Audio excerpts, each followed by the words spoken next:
ஏன்னா ஆளாளு கன்ஃபியூஸ் பண்ணிடுவோம். இன்றைக்கி பொருளாதார நிபுணர் பொருளாதாரத்தை எப்படி செலவு பண்ணணுன்னு ஒருத்தன் எழுதுவான். அது பார்த்திங்கன்னா வகைக்கு மாற்றமாக இருக்கும், ஆனால் பார்க்குறதுக்கு அழகாக இருக்கும், பைத்தியம் பிடிச்சிரும். அதில் பிபிஏ எத்தனை படிப்பு இருக்குது, ஒவ்வொன்றிலையும் மாஸ்டர்ஸ் டிகிரி இருக்குது ஒவ்வொரு துறைக்கும். இதெல்லாம் அந்த காலத்தில் இருந்துச்சா? இல்லை. அப்போ அல்லாஹ் இந்த இந்த இடத்துல கற்றுக் கொடுக்குறான். அப்போ இவ்வளோ இந்த அறிவெல்லாம் வேஸ்ட்டு. இப்போ அவ்வளோ படித்தாலும் வகி இல்லாமல் அந்த கல்வி என்ன ஆகிற போகுது? நீங்கள் வேஸ்ட்டாக தான் உங்கள் அந்த கல்வி வீணாக தான் போகும். இங்கே என்ன ஆயிடுவீங்கன்னா ஷைத்தான் உங்களை பயன்படுத்திக்குவோம். நீங்கள் அந்த கல்வி கற்று வச்சுக்குவீங்க, நீங்கள் மெடிக்கல் சயின்ஸ் படித்து நீங்கள் டாக்டராக மாறிக்குவீங்க. ஷைத்தான் தன்னுடைய அஜெண்டாவிற்கு உங்களை எப்படி பயன்படுத்தணுமோ என்ன பண்ணுவான்? சூப்பராக பயன்படுத்திக்குவான். உங்களுக்கே தெரியாமல் நீங்கள் யாருக்கு வேலை செய்வீங்க? ஷைத்தானுடைய ஏஜெண்டாக வேலை செய்வீங்க. இது எப்போ சாத்தியப்படும்? புரியுதல்? இப்போ நீங்கள் அறிவில்லாமல் போய் இன்னைக்கு குருட்டுத்தனமாக போய் விழுவுறாங்கல்ல, இவங்க எல்லாருமே எங்கே போய் விழுவுறாங்க? எதனா காரணம்? வஹியுடைய அறிவு சப்போர்ட்டில் வச்சுக்கணும். அதுக்கப்புறம் நீங்கள் துனியாவுடைய கல்வி கற்றுக்குங்க. வஹியுடைய அறிவு வச்சுக்கிட்டு நீங்கள் துனியாவோட கல்வி கற்றுக்குங்க. நீங்கள் மனித குலத்துக்கு நன்மை செய்வீங்க.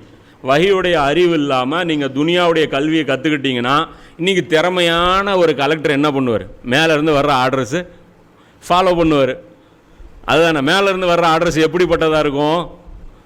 அது நன்மை தரக்கூடியதாக மட்டும்தான் இருக்குமா? தீமை இப்போ டாக்டருக்கு என்ன, அவங்கவுங்க அந்த அத்தாரிட்டியை ஃபாலோ பண்ணிட்டு உட்காந்துட்டு இருப்பாங்க.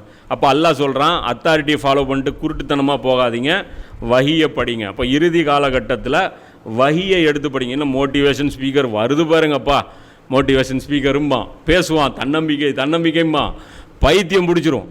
அவன் புக்கு இவன் புக்கு, அதுக்குன்னே தனியாக ஆள்.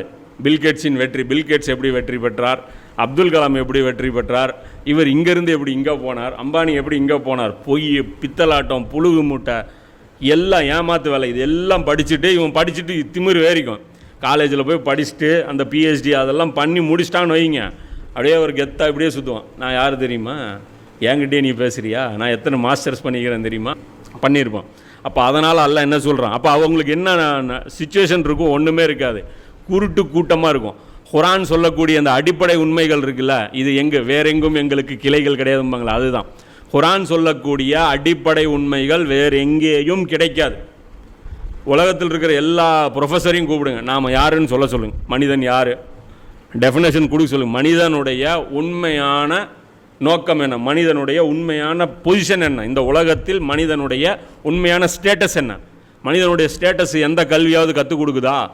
இப்போ நாம் ஏன் படைக்கப்பட்டோம், நம்ம இறைவனுக்கு நம்மளை ஏன் படைத்தான், நம்மகிட்டேருந்து இறைவன் என்ன எதிர்பார்க்குறான், இந்த உலக வாழ்க்கை தொடருமா முடியுமா, நபிமார்கள் எதற்காக அனுப்பப்பட்டாங்க, அவர்களுடைய பணி என்ன,